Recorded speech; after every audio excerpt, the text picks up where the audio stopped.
네, 안녕하세요. 금요일에 만나는 영주 FM 영주가 좋아 아나운서 김선영입니다. 새학기를 준비하는 이맘때가 되면 자기계발서 판매량이 급증한다고 합니다. 혹시 영주에 거주하는 청년이라면 자기계발서 도서 구입비를 지원받을 수 있다는 거 알고 계셨나요? 바로 청년 자기계발 도서 구입비 지원 프로그램 덕분인데요. 영주시 관내서점에서 책을 구매하고 영수증을 갖고 행정복지센터나 일자리 경제과에 방문하면 최대 8만 원까지 지원받을 수 있다고 합니다. 네, 영주에 거주하는 청년분들 이 혜택 꼭 챙기시길 바라면서 영주가 좋아 오늘도 힘차게 시작하겠습니다. 네, 영주가 좋아 오늘도 먼저 한 주간의 지역 소식 전해드리는 영주 돋보기로 시작하고요. 명사 초대석과 다양한 생활 안전 정보를 전해드리는 새로운 코너입니다. 톡톡 생활 꿀팁까지 함께하겠습니다. 먼저 영주 돋보기 첫 소식입니다. 영주시가 지역경제 활성화와 일자리 창출을 위해 기업 유치 인센티브를 대폭 확대합니다. 이번에 영주시 기업 및 투자 유치 촉진 조례를 전면 개정해 기업들이 보다 쉽게 투자할 수 있도록 진입 장벽을 낮추고 유연한 지원 체계를 마련했는데요. 먼저 국내 기업의 투자 기준을 20억 원에서 10억 원으로 신규 상시 고용 기준을 20명에서 10명으로 완화해 기업의 부담을 줄였습니다. 또한 고용보조금 지원 대상을 기존 내국인 근로자에서 모든 근로자로 확대해 지원 요건을 더욱 유연하게 조정했습니다. 특히 대규모 투자기업 특별 지원 기준을 전국 최저 수준으로 완화해 기업 유치 경쟁력을 높였습니다. 기존보다 기준을 대폭 낮춰 500억 원 이상 투자 또는 신규 상시 고용 100명 이상이면 특별 지원을 받을 수 있도록 했습니다. 이번 조례 개정을 위해 시는 지난해 영주 첨단베어링 국가산업단지 기업 유치 전략 수립 용역을 실시하고 150여 개 기업을 직접 방문해 산업 현장의 목소리를 적극 반영했습니다. 영주시가 지방 소멸 위기에 대응하고 외국인 인재가 안정적으로 정착할 수 있도록 2025년 지역특화형 비자사업 운영 계획을 시행합니다. 이 사업은 일정 요건을 갖춘 외국인과 외국 국적 동포가 인구 감소 지역에 거주하고 일할 수 있도록 비자 발급 요건을 완화하는 제도인데요. 이를 통해 지역 내 필요한 인력을 확보하는 것은 물론 인구 감소 문제 해결에도 기여할 것으로 기대됩니다. 사업 운영 기간은 2026년까지 2년간이며 주요 개선 사항은 지역 특화 숙련 기능 인력 비자 신설, 지역 특화 우수인재 비자 발급 요건 완화, 대상 지역 확대 및 쿼터 방식 개선 등입니다. 지역 특화 우수인재 비자는 한국어 능력 기준이 기존보다 높아져 사회 통합 프로그램 4단계 이상을 충족해야 하지만 대신 인구 감소 지역 내 모든 업체에서 자유롭게 취업할 수 있도록 규정이 완화되었습니다. 아울러 기업이 고용할 수 있는 외국인 인력의 한도도 내국인 고용보험 가입 인원의 50%까지 확대하고 최대 50명까지 채용할 수 있도록 개선했습니다. 사업에 참여하려는 외국인과 기업은 K드림 외국인 지원센터 홈페이지 또는 영주시청 지방시대 정책실과 영주시 가족센터로 문의하시면 됩니다. 영주시는 유아들이 자연 속에서 다양한 체험을 통해 생태 감수성을 기를 수 있도록 너랑 나랑 유아숲 체험원을 개원했습니다. 이 체험원은 영주시가 2018년에 총 사업비 2억 원을 투입해 영주시 아지동 산 17번지 일대 2만 제곱미터 규모로 조성한 시설인데요. 지난해에만 9,600여 명이 이용했으며 해마다 방문객이 증가하고 있어 지역을 대표하는 유아 자연 체험시설로 자리 잡아가고 있습니다. 올해는 유아숲 지도사 4명을 상시 배치해 아이들이 자연 속에서 신체적 건강을 증진하고 정서적 안정을 느낄 수 있도록 다양한 체험활동을 운영할 계획입니다. 운영기간은 오는 11월 말까지며 주요 프로그램으로는 3월 숲에서 봄을 찾아요, 4월 까꿍 나 찾아봐라, 5월 꿀벌이 사라진다면 등 매달 다양한 주제의 활동이 준비되어 있습니다. 운영 방식은 정기형과 수시형으로 나뉘며 모든 프로그램은 무료로 제공됩니다. 정기영은 영주 시내 유치원과 어린이집을 대상으로 모집 공고를 통해 선정된 기간이 매주와 격주 또는 월 1회 참여하는 방식이며 수시형은 평일 오후 3시부터 5시까지 개인 및 가족 단위 방문객이 사전 예약 또는 현장 접수를 통해 이용할 수 있습니다. 자연 속에서 즐겁고 의미 있는 시간을 보낼 수 있는 너랑 나랑 유아숲 체험원에 많은 관심과 참여 바랍니다. 네, 지금까지 영주 돋보기 전해드렸습니다. 영주 FM 우리 지금 당장 만나요. 여러분과 함께하는 날 바로 89.1 낮에도 이른 밤에도 영주 FM 89.1. 네, 이어서 우리 지역을 대표하는 명사들과 함께 그들의 진솔한 삶을 나눠보는 시간 명사 초대석입니다. 네, 오늘도 서중도 전 문화원장님이 특별한 분을 만나고 오셨다고 하는데요. 어떤 분인지 함께 만나보시죠. 오늘은 명사 초대석에 아주 특별한 분을 한번 모셨습니다. 우리 지역에서 많은 여성 지도자들이 계십니다.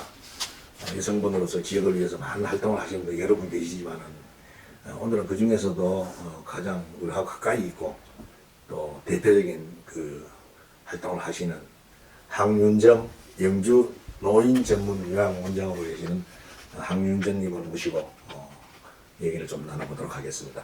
바쁘신 데에 나오셔가지고 고맙습니다. 예, 제가 별로 아는 것도 없고 한데 제가 초대되어서 저게 서중도 원장님께 감사하다는 인사드리고 안녕하시죠? 예, 참 잘했습니다. 예. 늘 뭐 이래 참 배우시면은 참 뭐 활동을 참 많이 하시고 제가 참 여덟 때는 참 배울 점이 많다 또 부러울 때도 있고 오늘 하여간 뭐 좋은 말씀을 좀 많이 해주시기를 바라겠습니다. 방금도 제가 소개 때 말씀을 드렸지만은 사실 영주란 지역이 그 유풍이 육아적인 풍이 너무 강한 곳이다 보니까 많이 강한 곳이다 보니까 아무래도 여성분으로서 사회 활동을 하기에는 물론 장점도 있겠지만 좀 어려운 점도 좀 많을 것 같은 분위기가 아닌가 그런 생각을 해봅니다. 지금 활동을 하시면서 영수 활동하시면서 느끼는 점 뭐 이런 게 있으면 좀 말씀을 좀 해주시죠. 네. 예, 저 서원장님께서 영주가 유교 지방이기 때문에 여성들이 활동하기에 어려울 거라고 이렇게 말씀을 하셨는데 저도 동감을 하고요. 그 다음에 그러면 이렇게 유교적인 영주에서 어떻게 처신을 하고 어떤 행동을 생각을 해야 되는지 저도 지금까지 고심을 하면서 생각해 왔습니다.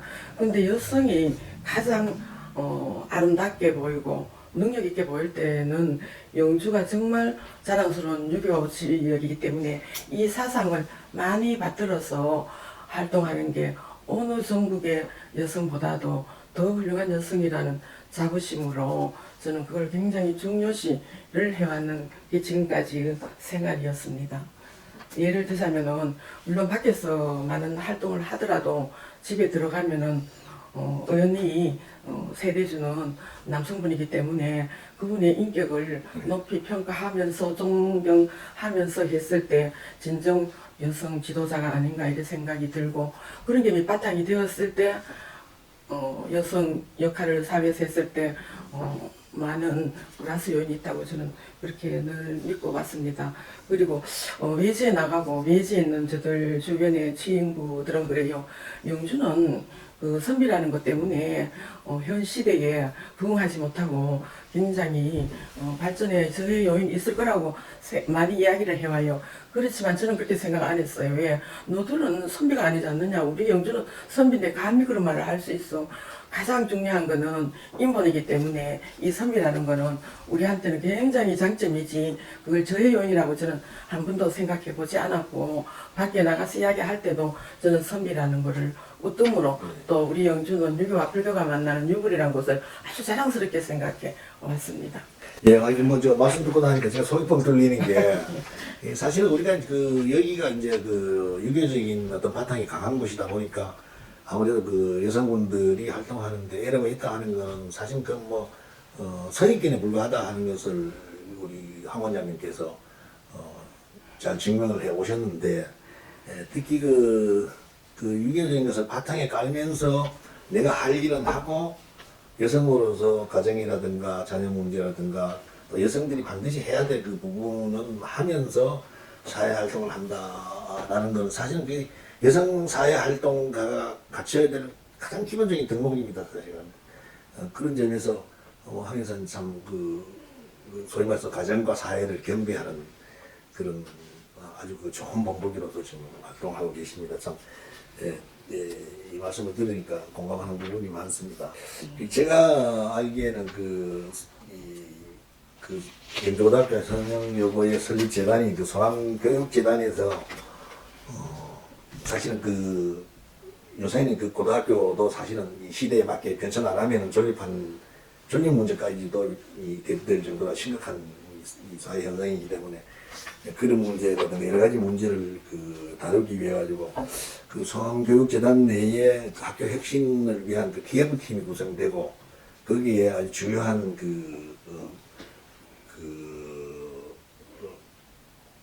요원이랄까요. 뭐 그걸로 지금 활동하고 계시는데 팀원으로 영주고등학교가 철도고등학교로 혹은 성형여고가 국제조리고등학교죠. 예, 그걸로 변신되는 과정이라든가 혹은 그 소남교육재단의 그 큰 운영 방향이 이렇게 좀 변천했는 과정이라든가 이걸 시민들은 사실 상당히 궁금해합니다. 그 부분에서 좀 말씀을 좀 소상하게 좀 해주시면 고맙겠습니다. 이 소남교육재단이라는 거는 저들이 시아버님께서 이제 호가 성함이라서 성남교육재단을 설립하시고 거기에 영주고등학교라는 인문계고등학교를 설립하셨습니다. 그래서 그 당시에는 이게 벌써 50년이 지났는데요.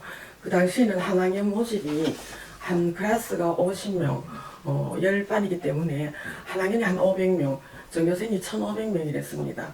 그리고 몇 년 있다가 학교 하나만 가지고는 교사 간에 무슨 문제라든지 아니면은 안 맞는 부분 이런 것들을 해소하기가 힘들어서 학교를 선영여고라고 하나 더 만드셔서 서로 이제 일하기 편한 사람들끼리 즐겁게 일할 수 있는 학교를 만들기 위해서 하나를 더 설립하셔가지고 거기도 선영여고는 인문계고등으로서 탄생이 되었습니다. 실은 제가 한국 음식 내지 전통 음식 이런 정가 음식을 접하다 보니까 앞으로는 음식이 많이 뜨겠다 세월이. 그래서 조리학교가 맞지 않겠나 싶어서 조리학교로 결정을 하고 어떻게 해야 되는가를 TF팀반에서 계속 했는데 마침 TV조선에 고메 프로그램을 담당하는 편집국장님이 계세요.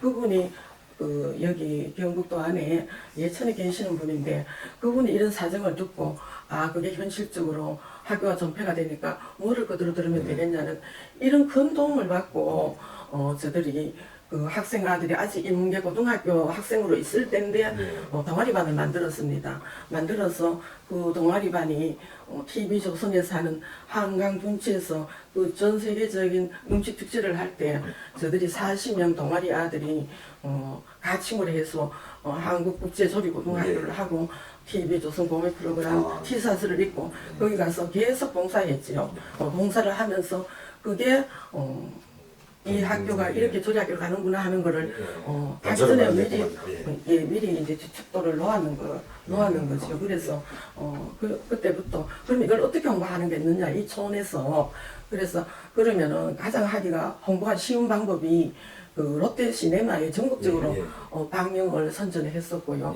그 다음에 각 제주도, 서울에서 제주도까지 대도시에 현수막을 다 써붙였습니다. 얘기를 듣고 보니까 뭐 저희들은 비교적 학교 변신에 대해서 좀 가볍게 생각한 것이 있었던 것 같은데 말씀을 듣고 보니까 사실 대단한 일을 하셨습니다. 원장님 지금 노인 전문 요양원을 하시려면은 그 노인 문제에 대해서 좀 생각하신 게 계실 것 같은데 좀 간단하게 좀 말씀을 드리죠. 예, 실은 우리 영주노인 전문요양원이 설립된 지가 20년이 지났거든요. 그게 자기 동산입니까? 예, 그게 이제 네. 이름은 영주노인 전문요양원이고요. 별칭이. 그 다음에 법인 이름이 사회복지법인인데 자비동산이고요. 그렇습니까? 예. 그런데 이게 이제 법인이 먼저 생기고 이름을 나중에 지었기 때문에 예. 영주에서 자비동산이라고 하면 잘 알고요. 그렇죠. 영주노인 전문요양원이라 그러면 어디지 하는 예. 분들이 계세요. 예. 그런데 이제 제가 이제 불교에 뭐 좀 있다가 보니까 예. 실은 우리나라가 이제 사람이 태어나서 요람에서 모던가지가 그렇죠. 이제 사회보장 그렇죠. 이제 제도잖아요, 보시면, 그지요? 그런데 제가 이제 그리 봤을 때는 요람에서 태어나서 학교 다니고 중고등학교 마치게 쭉까지는 열심히 살려왔는데 그 이후에 노인 문제가 앞으로 문제가 되겠다 이런 생각을 제가 한 25년 전부터 했었거든요. 왜냐하면 저들 세대는 자식들한테 무조건 다 주는 세대였잖아요. 그렇죠. 그죠? 그래서 그러면 저렇게 주다 보면은 사회는 변천이 되는데 본인의 문제는 어떻게 할 건가? 과연 가정마다 다 그걸 구축해 놓고 있는가 의심을 많이 했어요. 그리고 이게 빨리 영주에서도 이 노인 문제에 의해서 좀 많은 고민을 했어요. 해서 이제 법인을 만들고 예. 영주노인 전문요양원을 이제 설립해서 운영하게 되었는데 실은 집에서 물론 잘 모시지만은 집에서 모시는 것보다도 실은 요양원에서 모시는 거는 저 입장에서는 그래요. 더 합리적으로 잘 모신다고 생각을 해요. 그런데 그 20년 전에는 어떻게 생각하냐면 보통 분들은 부모는 내가 모셔야 돼. 그렇죠. 그런 시설에 가게 하는 거는 거부시겠죠. 예. 부모를 효에서도 어긋나고 자기 할 도리를 다 못한다고 이렇게 생각해서 그 가시는 거를 좀 끌어내는 세월이랬거든요.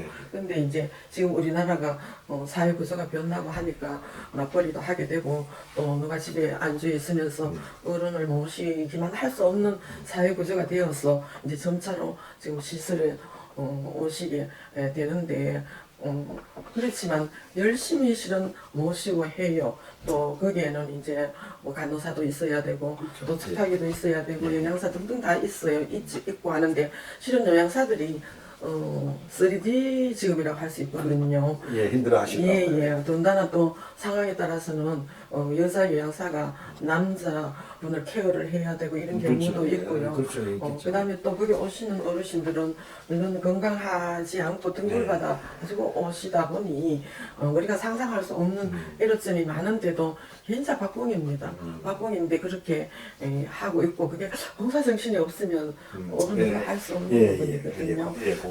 그렇게 하는데 지금은 많이 좋아졌어요. 요양사가 2.2 그러니까 어르신 한 분에 2.2명 이렇게 하기 때문에 많이 좋아졌어도 아무래도 요양사들의 그런 보호장이라든지 이런 부분은 좀 많이 약하다고 보고 늘 안 되는 마음이에요. 예, 하여간 그 노인 문제라는 거는 뭐 누구라도 피해갈 수 없는 게 노인이라는 그 다 거쳐야 되고 특히 우리 지역 같은 경우는 그 소위 60세 이상 노인 인구가 이제 30%를 초고령화 지역이 되고 지역에서 사실 이 노인 문제는 앞으로도 더욱더 이제 심각하게 되어될 가능성이 큰데 어쨌든 뭐 원장님 그 부분도 좀 신경을 써가지고 지역의 노인만이라도 좀 편안한 그 노후를 보낼 수 있는 좀 정착되었으면 좋겠습니다. 자비동산 법인 안에 이제 시설이 3개가 있거든요. 영주노인 전문요양원이 있고 또 소규모 센터가 있고 그다음 시니어 센터가 있고 3개가 있습니다. 근데 실은 시니어 센터 경우에는 어르신들이 공익형, 시장형 이래서 와서 활동을 하시고 월급을 가지고 가시기 때문에 생활에 큰 보탬이 되는 시설인데 이게 지금 어르신들이 여기서 활동하는 어르신들이 2,300명이에요. 2,300명인데 토요일 일요일 빼고 매일 3시간씩 나오는 분들은 아마 급여가 시간당으로 계산하기 때문에 한 75만에서 80만 원 되고요. 그 다음에 그거는 이제 시장형이거든요. 그 다음에 이제 공익형은 이제 그냥 보통 일주일에 몇 번 나와서 주변에 일을 하는 건데 이거는 정부에서 뭐뭐 하라는 방침하에 하는 거고요. 공익형은 시장형은 뭔가 하니까 우리 여기 시니어 센터에서 네. 시장을 개발해요. 아, 개발하니까 예를 들면 지금 개발해 있는 거는 뭐 장기름방이라든지 건어물이라든지 예. 아니면 유통 어. 이런 등등 뭐 식당이라든지 이런 거를 해서 여기 나오는 수익금을 어르신들이 가져가게 하는 거. 그러면 바람직한 거는 이렇게 시장형을 개척을 해서 어르신들 조금이라도 더 분배해 가져갈 수 있게 만드는 역할이 여신여센터거든요. 아, 예. 그 시장형이 상당히 그 긍정적이네 들어보니까. 예. 하여간 이제 뭐 노인 문제를 하여간 원장님 같은 분들이 관심 있고 이렇게 예. 또 거기에 대한 사업을 또 이렇게 하신다니까 좀 다행스럽습니다. 이 시간이 좀 많이 돼가 다음 주제로 좀 넘어가야 될 것 같습니다. 네. 오늘 아마 그 저 원장님 이래 만나가지고 대담을 하는 것 중에 제일 하이라이트고 사실 제일 궁금하고 듣고 싶은 게 청소년 문제입니다. 왜냐하면은 원장님 어쨌든 지금 그 송암재단에 있는 그 옛날 영주고등학교 네. 구선영여고하고 이게 쭉 같이 불가분 관계로 해 오셨기 때문에 또 자연히 그 학생들이 사실 이 청소년 문제, 청소년에 관한 거에 대해서 그동안 많이 참 뭐 경험도 하셨을 거고 네. 또 거기에 대한 또 소견도 많이 갖고 계실 거고 당부의 말도 있을 거고 네. 어쨌든 뭐 청소년 문제는 조금 그 사실 우리 지역에 이 전문가들이 별로 없습니다. 이제 원장님이 어떤 의미에서 전문가라고 할 수 있으니까 한번 좀 말씀 좀 해주시죠. 이 실은 제가 이제 결혼하기 전에 교사를 했었습니다. 초등학교 교사 하다가 이제 결혼해서는 고등학교 이제 교사를 하고 이러다 보니까 제가 청소년에 관한 이런 부분을 관심도 많았고 애들이 보면은 그 당시 제가 느꼈는 게 그 옛날엔 결손 부모, 결손 자녀라든지 예. 또 아니면 생활이 어려운 자녀 이런 애들이 문제아로 됐는데 제가 볼 때는 앞으로는 그게 문제가 되는 게 아니고 지극히 둘레가 정상적이면서 예. 부모한테 관심이 너무 많을 때 아들이 튕겨져 나온다. 그런 경우가 많죠. 예, 그렇기 때문에 이게 우리가 부모 교육을 해야 된다고 생각해요. 예. 너무 부모님들이 완벽할 때 그렇죠. 애들이 튕겨져 나간다. 그럼 어떻게 해야 되나? 아들을 참 가슴으로 우리가 어떻게 명령을 내리기보다는 애들 말을 들어서 하는 부모 역할을 이 시기의 교육이 굉장히 필요하다. 저는 그런 걸 느꼈었거든요. 그래 느꼈었는데 지금 제가 청소년 문제들이 이렇게 돼도 되는 거 보면은 보호를 안 해서 생기는 것보다 보호를 너무 해서 생기는 문제가 더 많은 것 같아요. 예, 가보에서 오는 예, 부작용도 예. 아까할 수 없는 것 같은데. 예. 그래서 지금 되게 우리 기성 세대는 애들한테 바른 거 가르치잖아요. 예를 들면 이렇게 해라 저렇게 해라 지시하고 명령하고 야들 그 지겨운 아이들이거든요. 그럼 어떻게 해야 돼? 그 아들 속에 있는 말을 다 우리가 들어줄 수 있을 때 좋은 사회가 되는 거지. 예. 지시하고 어떻게 하라고 하는 그런 거는 현실로 안 맞다고 예. 보거든요. 그러니까 뭐 청소년 문제에 대해서 예. 참뭐 경륜도 많으시고 또 대안도 많으시고 뭐 어쨌든 청소년 문제라는 건 이건 정말 우리 인류의 부모의 영원한 숙제 같아요. 예. 그래서 이 부분에 대해서 원장님 단 기대도 사실 큽니다. 그 시간이 지금 좀 많지 않아 가지고 제가 그 주요 질문을 하나를 좀 더 하겠습니다. 네. 그 원장님은 제가 소개를 드렸습니다만은 영주의 여성 활동가의 리더라고 할 수 있습니다. 사실은 대표적이라고 할 수 있는데 여성 사회 활동이라는 게 사실은 굉장히 중요하거든요. 이제는 그야말로 이제 그 남자 여자 한 축을 양축의 한 축을 담당하고 있는 여성분들인데 그래서 여성의 어떤 사회 활동에 대한 견해라든가 뭐 이런 게 계시면 좀 이게 말씀 좀 해주십시오. 이게 실은 우리 영주에 있는 여성분들도 다 이야기해 보면은 현명하고 똑똑하고 하는 거 많고 하는 분들이 많습니다. 많고 한데 그 인적 자원을 대신대로 가두어 두지 이렇게 사회에 한을 한다든지 활동을 안 하는 게 이게 문제가 있거든요. 그렇죠. 제가 봤을 때는 그러면은 과연 지금까지 우리가 해왔는 거는 계속 봉사했어요 여성들이. 근데 저는 지금은 봉사가 아닌 것 같아요. 봉사를 바탕으로 해서 지금까지 이루어놨지만 지금부터는 봉사가 아닌 참여로 바뀌어야 된다고 생각하거든요. 참여로. 그러면은 지금 가정에서는 이래 대다수를 보면은 패턴이 실은 뭐 경제적인 것도 어느 정도 여자들이 많이 갖고 있게 되고 또 영향력이라든지 그런 거는 가정에서는 또 어떤 집 보면 도구를 할 수가 있어요. 근데 이게 사회적으로는 아닌 거예요, 그죠? 그렇죠. 그럼 아닌 건 이게 뭔 때문에 아닐까? 저는 거기에 대해서 고심을 해보면 갖고 있는 인적 자원 이런 것들을 사회에다 하려하지 않고 또 내가 사회에 나가서 일을 했을 때 내한테 돌아오는 좋지 않은 시선을 의식하는 거거든요.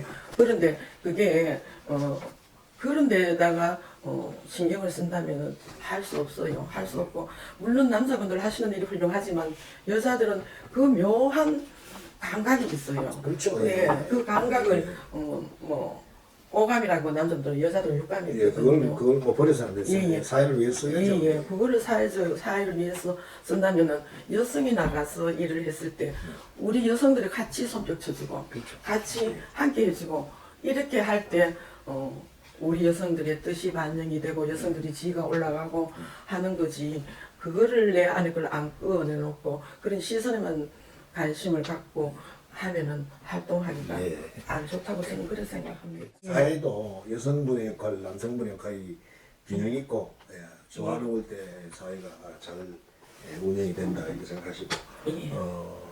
자기는 원장님을 말씀 중에서도 있지만은 우리 영주 지역을 위해서 더 건전하고 더 활발한 여성 활동이 전개됐으면 좋겠다 하는 것이 제 평입니다. 원장님 영주시의회 의원을 몇몇 안 되는 그 여성 재선 의원 중에 한 분이죠. 예. 하시고 또 뭐 제가 이런 표현을 한다는 게 어떨까 모르겠는데 소위 말해서 참 뭐 여걸이다 뭐 이런 평도 없잖아 받으실 것 같아요. 뭐 이런 저런 걸 종합해서 좀 마무리 이게 이제 마무리 질문이니까 뭐 간단하게 좀 이런 말씀을 좀뭐 생각 하실 말씀 좀 해주시죠. 예.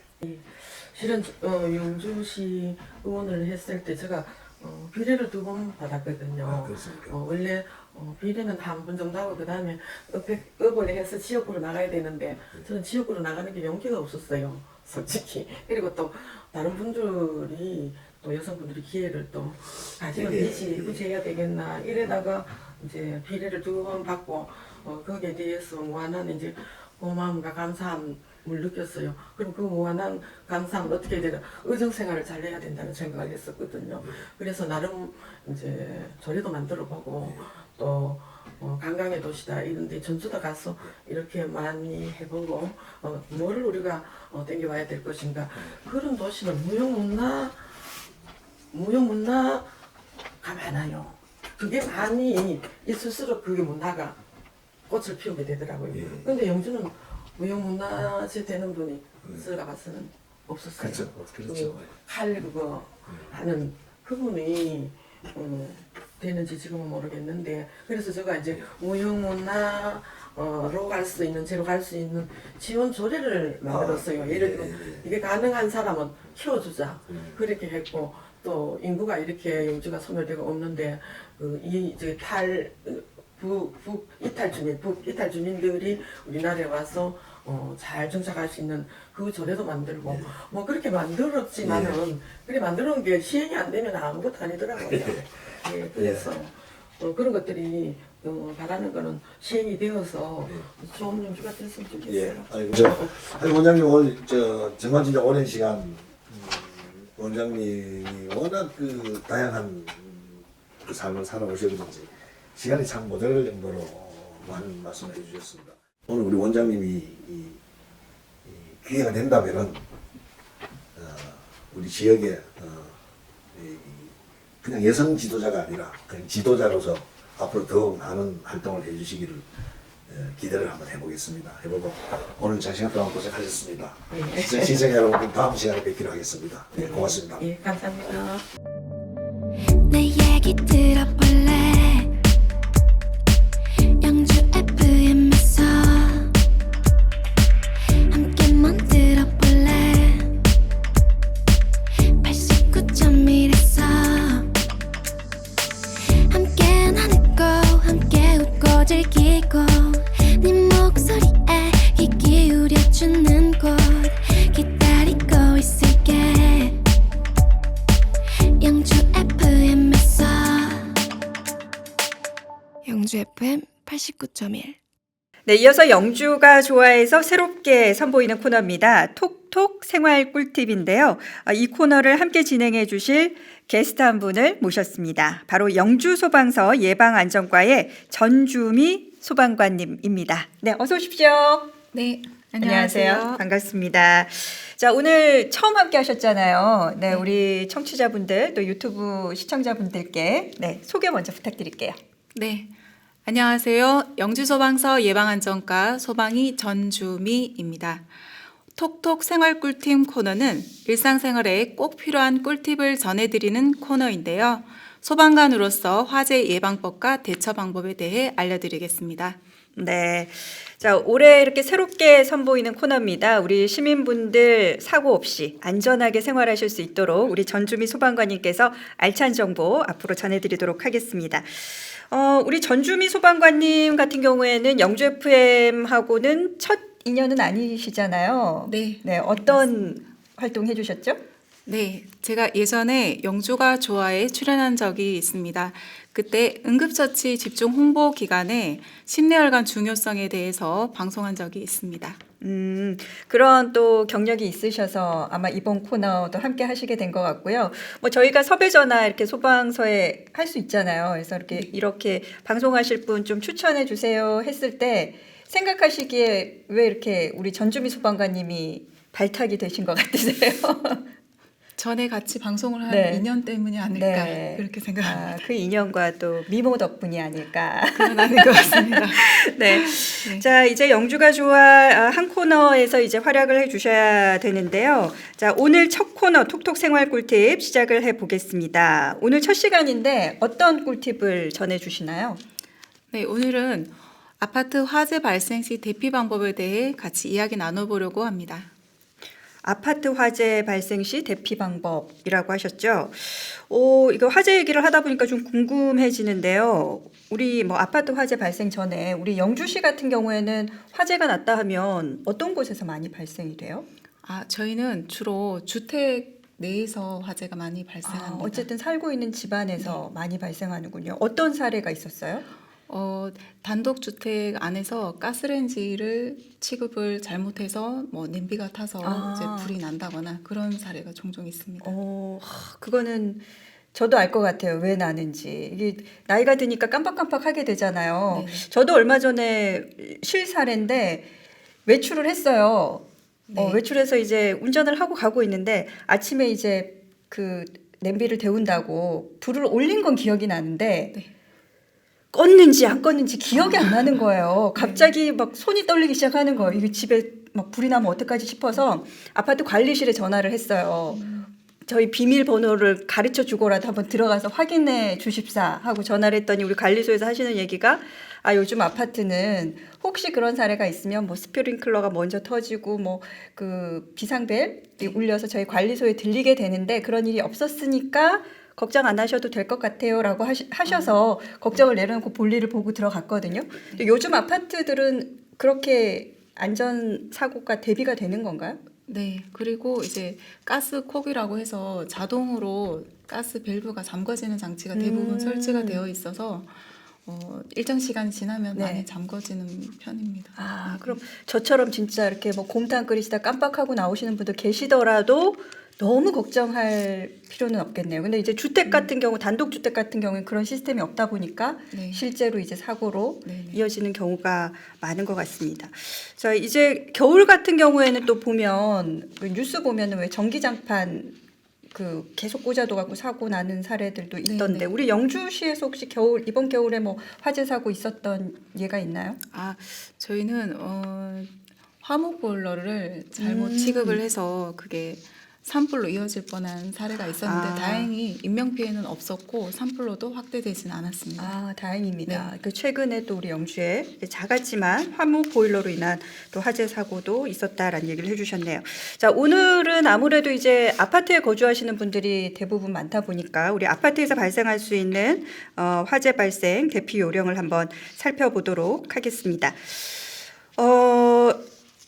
화재가 발생이 됐을 경우에 가장 중요한 게 대처하는 방법이잖아요. 이제 네. 피해야 되는데 사실 급박한 상황이 발생되면 어떻게 해야 될지 잘 모르겠더라고요. 자, 이제 소방관님하고 하나하나 알아보도록 하겠습니다. 불이 났다. 아파트에서 불이 났다. 제일 먼저 어떻게 대처해야 됩니까? 제일 먼저 해야 될 일. 제일 먼저 해야 되는 건 자기 집에서 불이 난 경우와 다른 집에서 불이 난 경우 이렇게 두 가지로 크게 나눠서 생각할 수가 있습니다.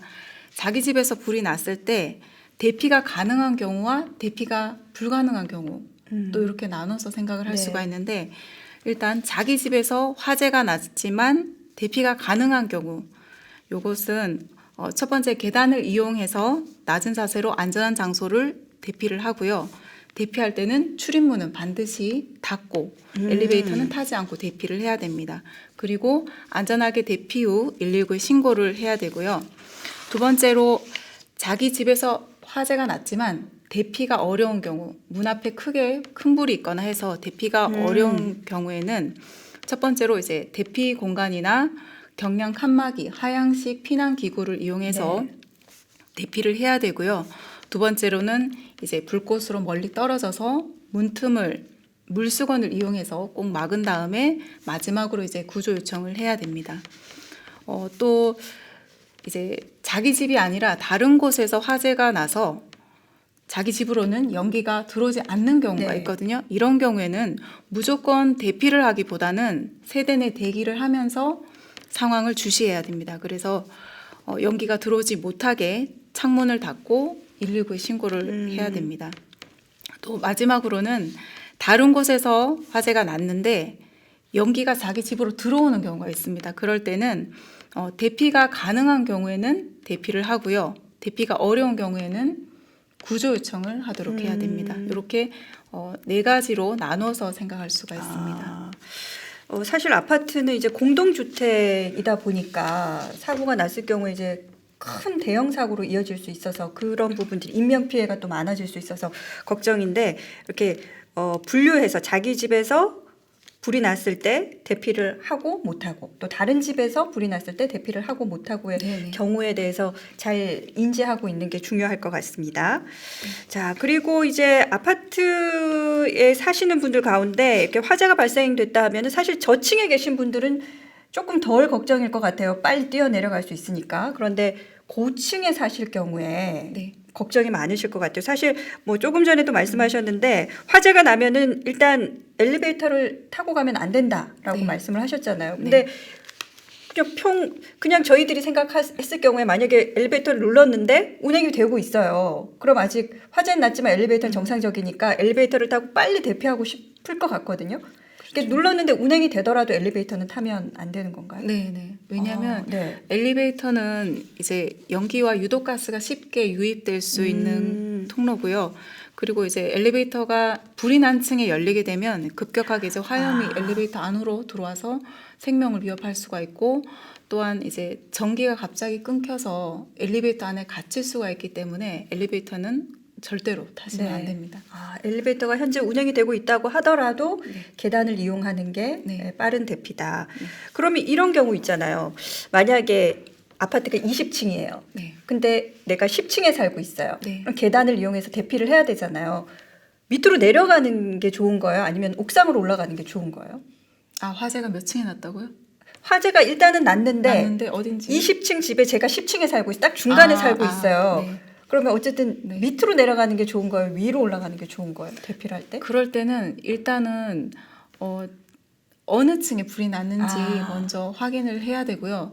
그리고 아까 네 가지 유형을 말씀드렸다시피 이렇게 화재가 났는 층의 상층과 바로 위층까지는 급격하게 연소가 되거나 피해가 많지만 층이 이제 떨어져 있는 경우에는 불이 그렇게 순식간에 올라가지 않기 때문에 무조건 계단을 통해서 대피하기보다는 상황을 주시하면서 일단 대기하고 있어야 네. 됩니다. 정말 화재 났다 생각하고 이 얘기를 들으니까 그 상황에 닥치면은 진짜 뭐 머리가 하얘질 것 같은 생각이 듭니다. 하나하나 저희가 머리에 인지해 두고 있는 거, 그게 중요할 것 같고요. 자, 화재가 났을 경우에 문을 열지 않아야 되잖아요. 문을 열었을 때 만약 바깥에 화재가 나서 불길이나 연기가 확 들어올 수 있으니까. 근데 이제 내 문 앞까지 지금 불이 나서 뭐 불길이나 연기가 있는지 없는지를 안에서는 확인할 수가 없잖아요. 네. 네. 그럼 문을 열기 전에 그런 부분들을 확인하기 위해서 우리가 할 수 있는 요령은 어떤 게 있을까요?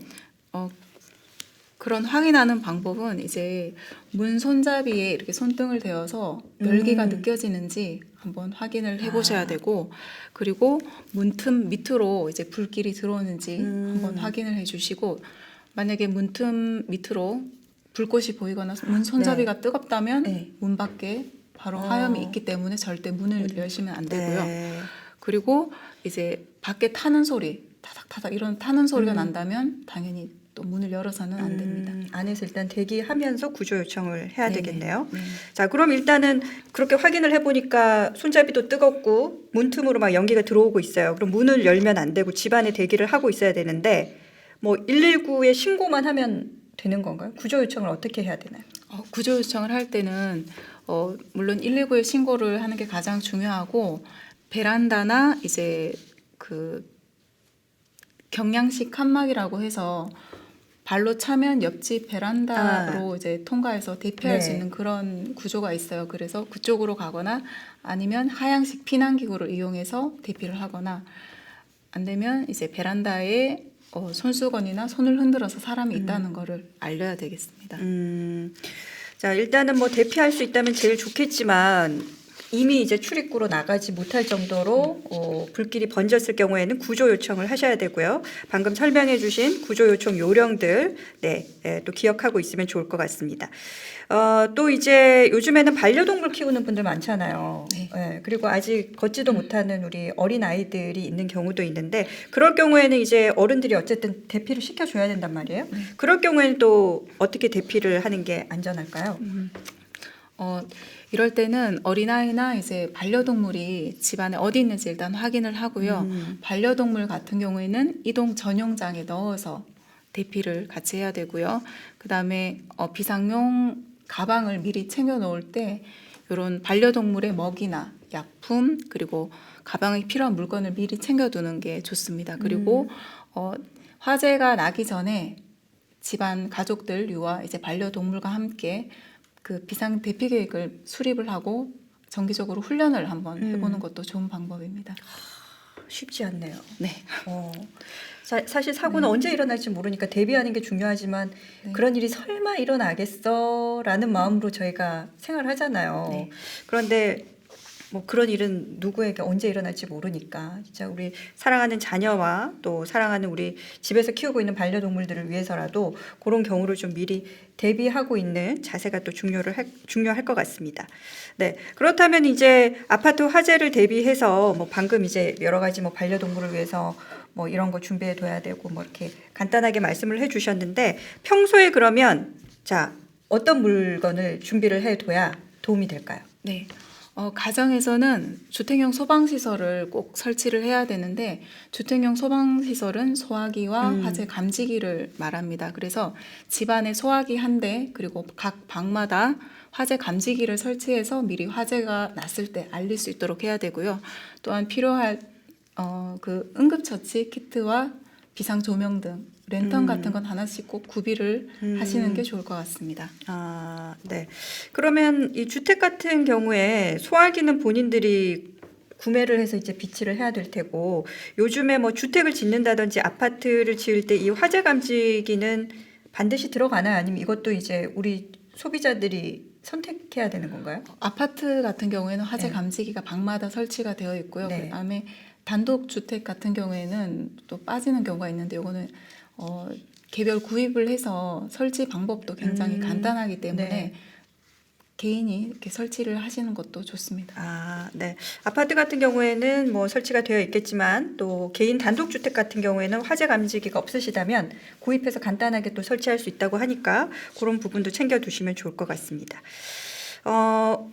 아까 그 구조 요청할 때 이제 피하는 곳이 이제 베란다도 있고 또 옆집으로 이렇게 통과할 수 있는 이제 경량 칸막이 그 통로도 있다라고 하셨는데, 베란다로 대피를 해야 된다라고 하는 상황은 또 어떤 경우가 있을까요? 집 안에 있지 말고 무조건 베란다나 옆집으로 이제 이걸 뚫고 네. 가야 된다. 네. 네, 그런 경우는 이제 주 출입구가 이제 불이 크게 나서 막혀서 대피를 할 수 없는 경우에 베란다나 이제 옆집으로 네. 이렇게 경량 칸막이를 차고 밖으로 나가는 경우가 있겠습니다. 네. 어쨌든 그럼 주 출입구 확인이 제일 중요하겠네요. 예. 그렇습니다. 자, 마지막으로 또 우리 아파트뿐만 아니라 만약에 화재가 난다면 큰 사고로 큰 인명피해로 이어질 수 있는 곳이 바로 숙박시설이 아닐까 싶습니다. 네, 이 숙박시설에 화재가 발생한 경우에도 저희 아파트처럼 똑같은 대피 요령을 알고 있으면 될까요? 아니면 특별히 뭐 더 유념해야 될 게 있을까요? 숙박 시설도 화재 시 아파트와 같은 방법으로 대피하시면 되는데, 하지만 숙박 시설은 이제 일반적으로 복도가 넓고 방이 여러 개가 많고 대피로가 복잡하기 때문에 건물에 들어갈 때 비상 대피로, 그다음 비상구를 사전에 확인을 하시고 들어가는 게 좋겠습니다. 비상구를 또 우리 아파트나 살고 있던 집과는 다를 수 있으니까 그럼 비상구 확인을 반드시 하는 게 중요하겠다라고 말씀을 해주셨습니다. 사실 화재는 언제 어디서든지 예기치 않게 발생할 수 있기 때문에 평소에 저희가 오늘 배운 내용들 철저하게 기억하면서 예방하는 것이 중요할 것 같고요. 평소 대피 방법을 숙지해두는 작은 실천이 큰 재난을 막을 수 있다는 사실 기억해 주시기를 바라겠습니다. 자, 오늘 첫 방송이었습니다. 영주 FM에 간혹 오셔서 방송해 주긴 하셨었는데 오랜만에 또 이렇게 오시니까 오늘 첫 소감 어떠신가요? 네, 조금 긴장되긴 했지만 즐거웠습니다. 즐거우셨어요. 네. 방송 체질이신가 봅니다. 네. 앞으로 자주 뵙도록 하겠습니다. 네, 전주미 소방관님과 함께했습니다. 오늘 함께해 주셔서 고맙습니다. 네, 감사합니다. 네, 오늘 영주가 좋아해서 준비한 소식은 여기까지입니다. 네, 톡톡 생활 꿀팁 코너에서 다뤘으면 하는 생활 안전 정보가 있으시면 유튜브 영주 FM 채널에 영주가 좋아 영상 댓글로 언제든지 남겨주시기 바랍니다. 자, 여러분의 소중한 아이디어를 기다리고 있겠습니다. 그럼 저희는 다음 주에 더 알찬 소식으로 찾아오겠습니다. 지금까지 작가 김보경, 기술 감독 박혜령, 촬영의 강대진이었고요. 진행의 아나운서 김선영이었습니다. 언제나 우리는 영주가 좋아. 오늘도 영주 FM 테마가 있는 음악 89.1 여러분과 함께하는 영주 FM 같이 웃고 같이 들어요. 영주의 얼굴 89.1 영주 FM 89.1